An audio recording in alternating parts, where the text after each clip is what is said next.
તો અમે MCQ પૂછીએ, who is father of economics? તો શું કહે છે છોકરાઓ કે Adam Smith is the father of economics. એવી રીતે ફાધર ઓફ સોશિયોલોજી તો કે ઓગસ્ટ કોમ્ટે. દરેક વિષયની અંદર તમે જુઓ કે બધા જ નામો જે છે એ યુરોપિયન આવે.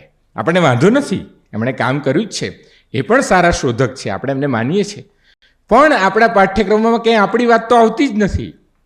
એટલે આપણા છોકરાઓને થાય કે આપણા બાપદાદાઓ કંઈ ઉકાળ્યું જ નથી, આપણે કંઈ કર્યું જ નહીં, આપણી આટલી પેઢીઓ એમનેમ જ જતી રહી, જન્મી અને મરી ગઈ, બસ ખાધું પીધું રાજ કર્યું કે બીજું કંઈ કર્યું?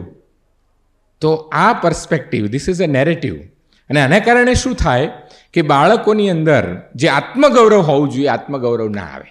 આપણે જેવું કોઈ વિદેશી વ્યક્તિને અંગ્રેજી બોલતું જોઈએ, આપણે એમ માની લઈએ કે વિદ્વાન જ છે, એ તો બહુ હોશિયાર જ છે, એ તો આવા પ્રકારના જ હોય, તો સુધરેલા જ હોય, સારી વાત છે.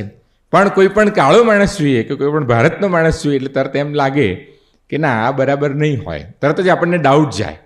અને અંગ્રેજી ના બોલો તો તમે જરાય વિદ્વાનોની જમાતમાં તો ચાલો જ નહીં, કારણ કે વિદ્વત્તા માટેની પહેલી અનિવાર્યતા એ છે કે તમારે અંગ્રેજી બોલવું પડે, બરાબર?